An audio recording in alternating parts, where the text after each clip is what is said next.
பொடி பொடி இலைய நல்லா பிஞ்சு இலையா குட்டி குட்டியாக குட்டி குட்டியாக இலை இருந்தால் நல்லா கலர் வரும்.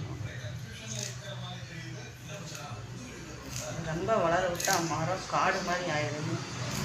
மார்க்கெட்டுக்கு போட்டு தான் அந்த பத்தாணி இலைக்கு பறிச்சது. இது எவ்வளோ சின்னதாக இருக்குது எல்லாம் துளிர் விட்டு. பெண்கள் மாதத்துக்கு ஒருக்க அந்த மாதிரி மருதாணி அரைச்சி கையில் வைக்கிறது மகாலட்சுமி தங்கும். அதனால் நம்ம இந்திய கலாச்சாரப்படி இந்த மருதாணி அரைச்சி கையில் வைப்போம்.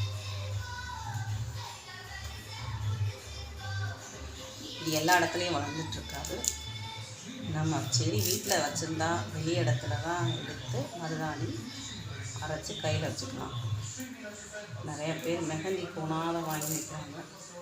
இந்த இலையெல்லாம் ரொம்ப குட்டி குட்டியாக இருக்குது. உருவ கூட இல்லை. வர வரைக்கும் உருவிக்கலாம்.